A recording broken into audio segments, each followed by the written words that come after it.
Hello and welcome. This is Tripura correspondent Chandan Pandey and I'm going to give you today's update. In the first update coming in from Tripura related to the Fuldumse village, which is now said to be a disputed land that shares its border with Tripura and Mizoram. In the past 4 months, both the state government of Mizoram and Tripura have been claiming the village as their territory.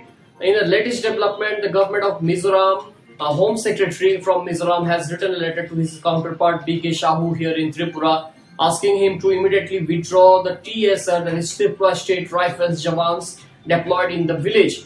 The letter in which the counterpart from Mizoram, they have written that around 100 TSR personnel have been deployed in the village, which comes under the territory of Mizoram, and they should be withdrawn from there immediately, and the construction which is going on there at the peak of the border should be stopped immediately. Just to inform our viewer that 4 months back, the Kanchanpur subdivision magistrate Chandni Chandran, during a survey, she found out that around 130 villagers from the village were holding dual ration card and voter ID, which means they were enjoying these facilities or benefit for past many years from both the states. However, the Tripura government, in a letter 3 weeks back, they had claimed that the full Lingse village belongs to Tripura's Kanchanpur subdivision under Jampui RD block, and it has been a part of Tripura since the formation of the Tripura state. And never in the past the land belonged to Mizoram government. However, the Mizoram government is now claiming this piece of land as their own.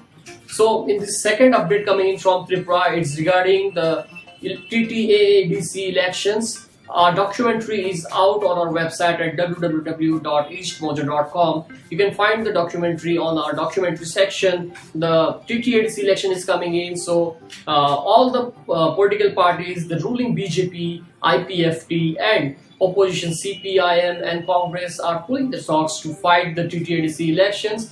Just to inform our viewers that the TTADC area is a total of 70% geographical area is reserved as TTADC, and that comprises of 1/3 of the total population that Tripura has, which is said to be around 40 lakh right now. So the elections are coming in. It has a total of 30 seats, of which 2 are nominated by the governor of Tripura and 28 are elected representatives. So 6 months has already gone. The election was deferred in the month of April after the tenure of the council ended in May. So by now almost 5 months have completed so far, and there is very least chances of that election being held in within a month's time. So it means that the election will be postponed for further 6 months and the governor of Tripura will be administering the TTADC. However, we have tried to get the reaction from all the stakeholders, including the people who have been facing who have been struggling due to the apathy, due to the fake promises made by the leaders prior to the elections and not fulfilling them, not meeting with the people after elections. So we have also tried to get reaction from political parties. We have also tried to get reaction from social organizing leaders, including the former Congress president and Tripura chairman Pradyut Kishore Manikya Debbarman. So it's an interesting documentary. I would request all our viewers to watch it right now at www.eastmojo.com. This is Chandan Pandey reporting from Agartala. A very good evening. This is Sarika Pai and I'm reporting from Manipur. And these are the top news of today's report. In a first, the Kangla board has decided to close the Kangla fort for public temporarily amid the high rise of COVID-19 in the state. In fact, in a notification issued by the board members on Sunday, mentioned that people who wish to enter the Kangla fort needs to take a prior permission from the board members, but those people who wish to enter is allowed only for ritualistic as well as a religious performance, and they have to take a permission from the board at least 7 days in advance with proper guidelines and SOPs maintaining for COVID-19. If we talk about the Kangla fort, it is situated in the heart of Imphal, which is the capital of Manipur, and this specific place is historic, not only an importance for the religious, but in fact it's the monumental and historical structure that has been set up in the Kangla has been a real treat for the travelers coming from various parts of the country. Not only that, it is also known as the ancient capital of Manipur Kingdom. So it's one of the most sought after places or the attractions in the state. However, since the COVID-19 cases has been rising each day, the state government, along with the Kangla port, has decided to close down to the visitors, in a move to contain the spread of COVID-19 in the state. In fact, on Sunday, the state has recorded at least 18,750 total confirmed cases of COVID-19, out of which 15,065% have already recovered from COVID-19 and 3,514 remain as active cases. Along with the new cases that was detected yesterday, another 4 more persons were succumbed to the virus, taking the total death toll related to COVID-19, which stands at 171 in the state at the moment. In the second update, ahead of the Paipul election that has been slated on November 7th across 4 assembly constituencies, the Chief Electoral Officer of Manipur has initiated a 2-day hands-on training on videography for all the deputed staff for videography at Islamabad office, and this training will go until tomorrow.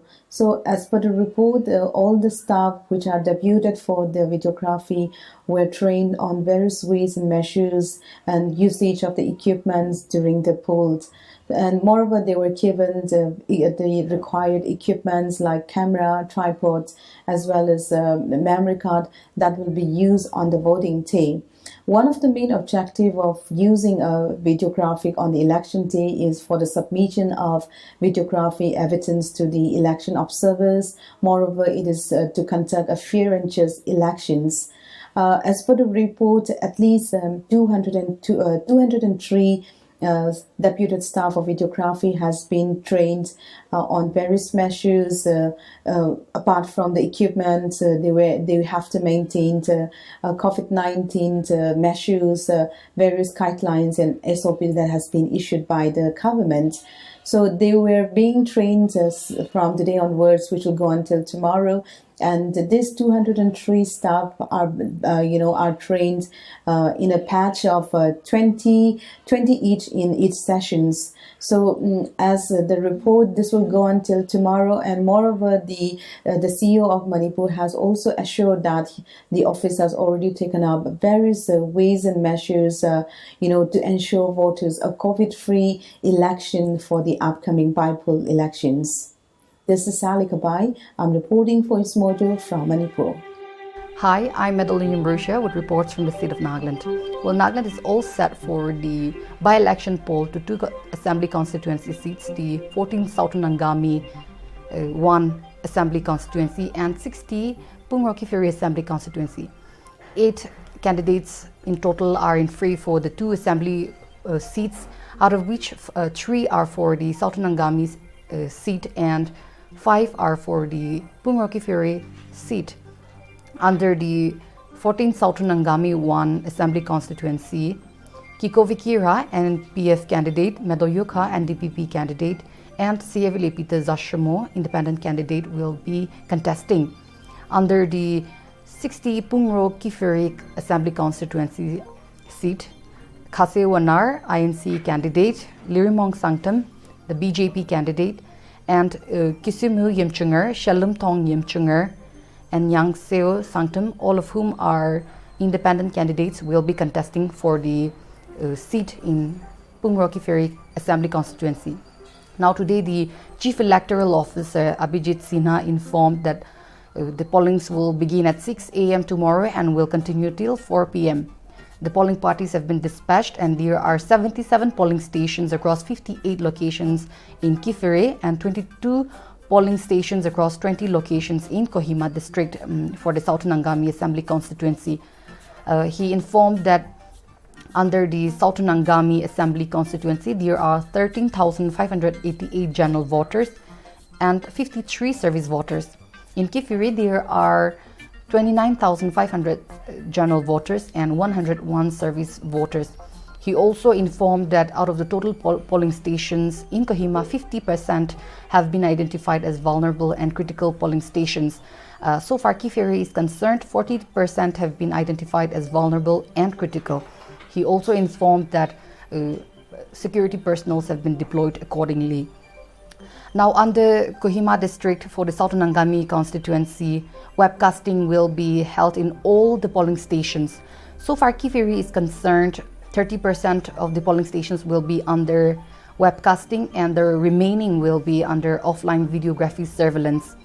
A total of 130 polling officials have been assigned for the Southern Angami constituency and 460 polling officials for the Kifiri Pungro constituency.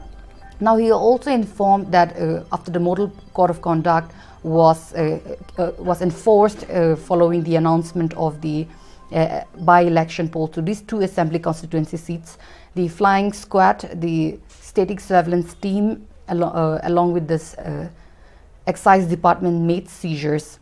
Rupees 6 lakh were seized in terms of cash, and all of these were seized from Kifiri. Now, so far liquor is concerned, 6,64,000 were seized. 3 illegal arms were also seized, and 17 cartridges were retrieved. In regard to the absentee voters, he informed that in Kohima, a total of 152 of them have been recorded, and in Kifiri, 196 absentee voters have been recorded. Now, unlike the other years, due to the COVID-19 pandemic, the elections system, there will be preventive measures in the electoral process at the polling stations. He informed that besides the presiding officers, there will be 4 polling officials, and the 4th official will be responsible for the thermal screening of the voters. Now, if any voters who come to the polling stations have high temperatures, they will be required to vote towards the last hour of the polling time. So far, the preventive measures are concerned. He informed that masks, sanitizers, and gloves will be provided to the voters, and arrangements for the COVID-19 patients to cast their votes have also been made. He appealed all voters to come out and vote, as all necessary arrangements have been made in regard to the electoral process. However, he also appealed every voter who will be coming out to vote to follow all necessary preventive measures that will also be directed by the officials at the polling stations. So far the state of Nagaland is concerned. That's all we have this evening. I'm Madeline Ambrosia from Nagaland. Hello and welcome to my report by East Mojo. This is Simran Bajaj and I'll be giving you the latest updates from Assam. A family of 5 was found dead in Kokrajhar district of Assam. On Monday morning, 5 members of a family died by suicide in Gosaigaon under Kokrajhar district of Assam.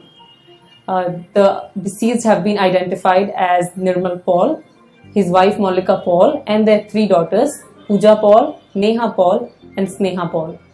When the neighbors noticed that there's no activity from the family in the morning, they went inside the house and they were the first people to see the family and they were already dead by then. Investigations are underway about the case. However, the neighbor has alleged that Nirmal was under mental stress due to deaths. In another news, former Assam Chief Minister Tarun Gogoi has been again admitted to GMCH. It is, according to sources, he was complaining of chest pain and breathing issues on Sunday, and he was admitted to GMCH at 10:30 p.m. on Sunday. He's currently on ventilator support. His readmission comes merely after a week of his discharge. On August 26th, he had tweeted that he has tested positive for COVID, and he had to be admitted in GMCH for 2 months for his treatment. And finally, on October 25th, he was released. And yesterday, which is November 1, which is exactly a week after his release, he has been readmitted to GMCH. That's the update that we have from Assam. This is Simran Bajaj. Hello and a very good evening. This is Princess Rashia reporting for EastMojo.com from Meghalaya. For my today's report, we're going to speak about 2 further developments. Well, on Saturday, we had a campaign that was carried out led by chairman of Clean Sora campaign, Alan West. He had carried out a campaign, a cleaning drive had started from Umthangar, which is located in Sora, and the cleaning drive was started from Umthangar towards Sora. On Saturday, we had seen several other organizations like Nyotreb Youth Council, the Khasi Students Union, and Green Tech Foundation were also part of this cleaning campaign. What was noticed during this cleaning drive when East Mojo had visited this cleaning drive carried out by this campaign, it noticed that several of these tourist spots, especially Sora being a tourist destination, we've seen that several spots were littered. Umthangar bridge was filled with waste like chips packets and liquor bottles were broken around the area.